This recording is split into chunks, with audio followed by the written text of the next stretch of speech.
Welcome to this topic on what it is to become an oblate, one in training as a lay monastic in the Teo community of St. Francis of Interfaith Franciscans. For some, it's a daunting prospect, isn't it, to become an oblate? Well, first let's look at the word. What is oblate? Well, the dictionary tells us that to be an oblate, one offers oneself in service. And that's what an oblate is in our community. And if you are living the spiritual life, regardless of your faith tradition, that is the essential criteria that will nurture you as an oblate in service to the God-Goddess within you.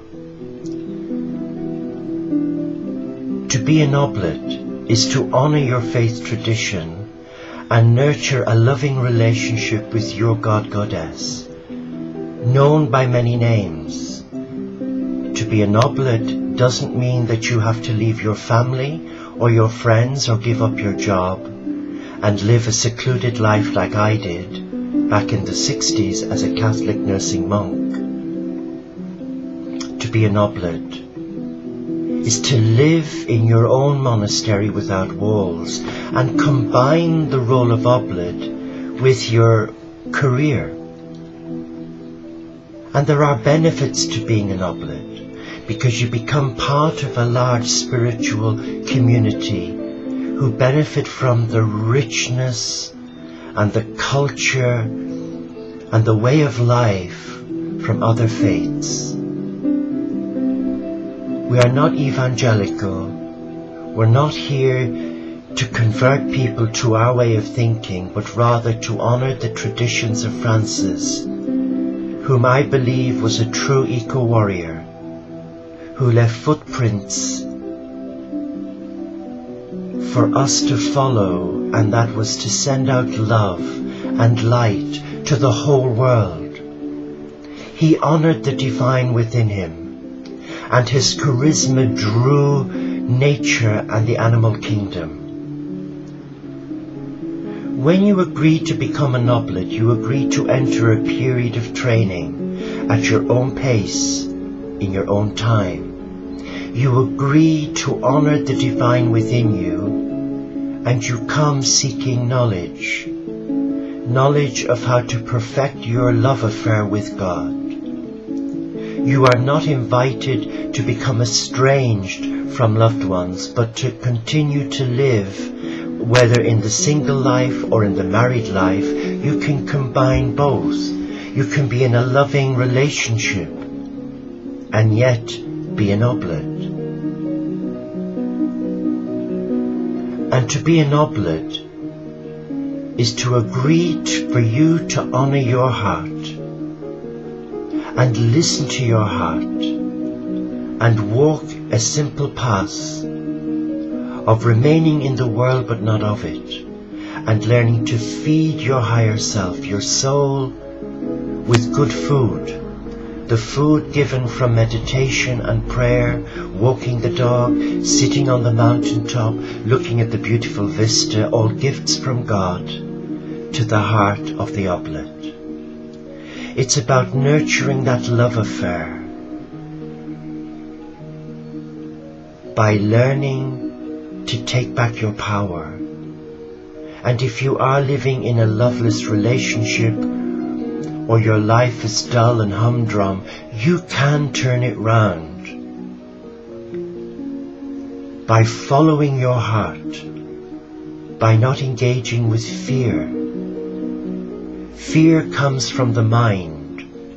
Fear does control a lot of people today, and I believe that fear is the tool that the Antichrist uses to detract us from living a simple life of love. And the importance for being an oblate is to enter a new path, to begin a new spiritual journey, where you learn about simplicity, humility, selflessness, of embracing all faiths,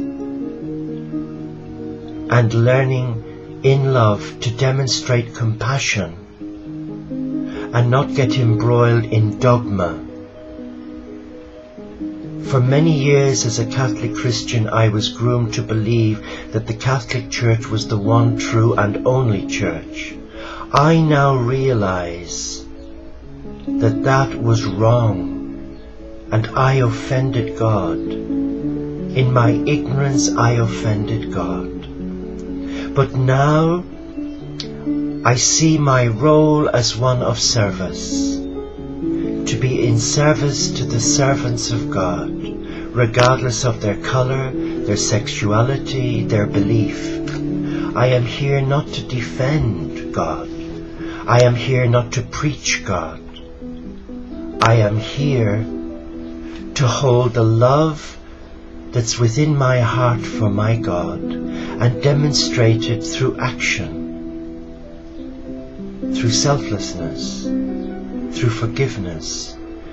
And as an enclosed lay monastic living in a modern world, I live in the world but I'm not of it, because in my heart I know I have activated my own DNA by studying the teachings of the Essenes, of Jesus the barefoot Galilean, of understanding the mindset of Buddha, Gandhi, Martin Luther King.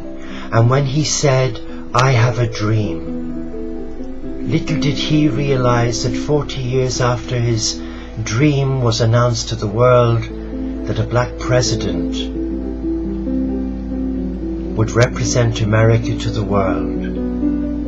So God has a dream for you, to embrace the heart of God within you, to honor who you are, and if fear or doubt or suspicion is niggling away at your heart, name it, shame it, and release it to the light. And if you are living in a marriage where you're disempowered, seek the comfort of the wise ones in prayer and ask them to guide you what to do. It is not God's will for us to live in fear, but to live in our abundance. And today I invite you to consider the real role of being an oblate. And first, again, it's not about leaving family, friends and giving up a comfortable life. No, it's about combining all of them, honoring your highest good, and living that simple life from within your own monastery without walls, as I do. And you can carry on living and enjoying life, but the emphasis is on your spiritual path. And as an oblate in training, there is no pressure to become an enclosed monk. There's no pressure to do anything that would compromise your faith, your belief, or your lifestyle. But what you are guided to do by the Spirit of God is to surrender your heart to all-knowing truth and to learn to love yourself and forgive yourself and experience the true joy of what it is to be in service as a child of God, a co-creator of the divine. When Jesus said, "Be still and know that I am God," what's that saying to you? Well, to me it's saying, honor who you are and embrace the divine in silence and stillness in a modern world that has lost sight of divine love. Be still now and allow the Spirit of God come upon you and empower you to be what you know intuitively in your soul's DNA, that you are already a monk in service because you came with those gifts. May the God of all understanding, all knowing and of all faiths bless you and